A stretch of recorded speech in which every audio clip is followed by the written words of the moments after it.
18 नवंबर साल 1962 में भारतीय जवानों ने अपने साहस और पराक्रम को दिखाते हुए चीन के 1300 सैनिक को मार गिराया था।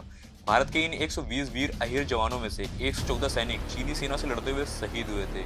चीन के फौजियों की संख्या करीब 6000 थी, जबकि 13 कुमाऊं रेजिमेंट सी कंपनी के 120 जवान थे। चीनी सैनिक के पास बड़ी मात्रा में तोप और गोले थे, जबकि भारतीय सैनिक के पास सीमित मात्रा थी। Welcome back to the channel union, I hope you guys absolutely fine. 18 नवंबर 1962 सुबह होने की थी। बर्फीली धुंधला का पसरा था। लद्दाख में ठंडी और कलेजा जमा देने वाली हवाएं चल रही थी। यह सीमा पर भारत के पहरवे मौजूद थे। 13 कुमाऊं रेजिमेंट की सी कंपनी चुशुल सेक्टर में तैनात थी। रेजिमेंट में 120 जवान थे, जिनके पास इस पिघला देने वाली ठंड से बचने के लिए कुछ भी नहीं था। वो इस माहौल के लिए नए थे। इसके पहले उन्हें इस तरह के बर्फ के बीच में रहने का कोई अनुभव न था। तभी सुबह के 3:30 बजे रेजांगला पर चीन की तरफ से कुछ हलचल शुरू हुई। बटालियन के जवानों ने देखा कि उनकी तरफ रोशनी के गोले चले आ रहे हैं टिमटिमाते हुए। बटालियन के अगुआ मेजर शैतान सिंह थे। उन्होंने गोली चलाने का आदेश दे दिया। थोड़ी देर बाद उन्हें पता चला कि ये रोशनी के गोले असल में लालटेन हैं। उन्हें कई सारे याक के गले में लटकाकर चीन की सेना ने भारत की तरफ भेजा था। ये एक चाल थी। चीनी सेना पूरी तैयारी से थी। ठंड में लड़ने की उन्हें आदत थी और उनके पास पर्याप्त हथियार भी थे, जबकि भारतीय टुकड़ी के पास 300-400 राउंड गोलियां और 1000 हथगोले ही थे। बंदूकें भी ऐसी जो एक बार में एक फायर करती थी। इन्हें दूसरे वर्ल्ड वार के बाद बेकार डिक्लेरेट किया गया था। चीन को इस बात की जानकारी थी, इसलिए उसने टुकड़ी की गोलियां खत्म करने के लिए ये चाल चली थी। चीन के सैनिकों ने आगे बढ़ना शुरू कर दिया था। मेजर शैतान सिंह ने वायरलेस पर सीनियर अधिकारियों से बात की मदद मांगी। सीनियर अफसरों ने कहा कि अभी मदद नहीं पहुंच सकती, आप चौकी छोड़कर पीछे हट जाएं, अपने साथियों की जान बचाएं। मेजर इसके लिए तैयार नहीं हुए। चौकी छोड़ने का मतलब था हार मानना।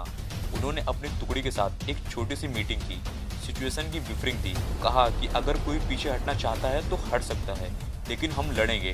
गोलियां कम थी, ठंडी की वजह से उनके शरीर जवाब दे रहे थे।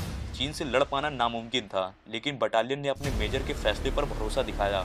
दूसरी तरफ से तोपों और मोटारों का हमला शुरू हो गया। भारतीय जवानों के पास सिर्फ लाइट मशीन गन्स, 1000 हथगोले और 303 की राइफलें थी, जो कि सिंगल लोडेड थी, यानी हर गोली चलाने के बाद उन्हें फिर से लोड करना पड़ता था। 15 मिनट के अंदर चीनियों ने भारतीय बंकरों में बर्बादी फैला दी। उनके बंकर उजड़ गए, तंबुओं में आग लग गई और जवानों के शरीरों के अंग कटकर इधर उधर जा गिरे। मगर इसके बाद भी मेजर शैतान सिंह अपने जवानों का हौसला बढ़ाते रहे। इसी बीच मेजर शैतान सिंह की बाह में सिल का एक टुकड़ा आकर लगा। वो रीच पर थे, तभी उनके पेट पर एक पूरा ब्रश लगा। हरफुल ने लाइट मशीन गन से चीन के उस सैनिक पर फायर किया जिसने शैतान सिंह पर गोली चलाई थी। हरफुल को भी गोली लगी और उन्होंने गिरते वक्त रामचंद से कहा, मेजर साहब को दुश्मन के हाथ मत लगने देना। मेजर शैतान सिंह को ज़्यादा खून बह जाने के कारण बार बार बेहोशी की हालत में चले जा रहे थे। सूबेदार रामचंद यादव इस मुश्किल समय में उनके साथ थे। रामचंद यादव याद करते हैं और कहते हैं, मेजर साहब ने मुझसे कहा, रामचंद मेरे पेट में बहुत दर्द हो रहा है, मेरी बेल्ट खोल दो। मैंने उनकी कमीज में हाथ डाला, उनकी सारी आंतें बाहर आ गई थी। मैंने उनकी बेल्ट नहीं खोली, क्योंकि अगर मैं ऐसा करता तो सब कुछ बाहर आ जाता। इस बीच लगातार फायरिंग हो रही थी। रामचंद यादव कहते हैं, उन्होंने टूटती सांसों में कहा, मेरा एक कहना मान लो, तुम बटालियन से चले जाओ और सबको बताओ कि कंपनी इस तरह से लड़ी है। इस बीच उन्होंने देखा कि गोलियां खत्म होने के बाद 13 कुमाऊं के सैनिक और चीनियों के बीच हाथों से लड़ाई हो रही है।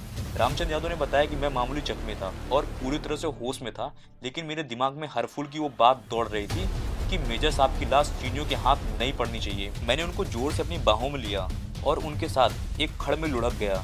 फिर मैं उन्हें अपनी पीठ पर लाद कर करीब 800 मीटर तक चला। फिर एक बड़े पत्थर के पास मैंने मेजर शैतान सिंह को लिटा दिया। ठीक 8:15 बजे मेजर साहब के प्राण निकले और मैंने उनके ऊपर बर्फ डाल दी ताकि चीनी उन्हें देख ना पाए। मैं नीचे क्वार्टर मास्टर के पास ये सोचकर आया कि कुछ लोगों को साथ लाकर मेजर साहब की लाश ले आऊँगा, लेकिन जब मैं नीचे आया तो वहाँ हर जगह आग लगी हुई थी। हमारे ही लोगों ने उसे जला दिया था। उन्हें आदेश मिला था कि सब कुछ नष्ट करके चुशुल में बटालियन हेडक्वार्टर लौट आओ। तभी मुझे एक जीप आती दिखाई दी। मैं उस पर बैठा और वो जीप मुझे ले जाकर नीचे हेडक्वार्टर ले आई। मेजर शैतान सिंह की टुकड़ी ने आखिरी आदमी, आखिरी राउंड और आखिरी सांस तक लड़ाई लड़ी।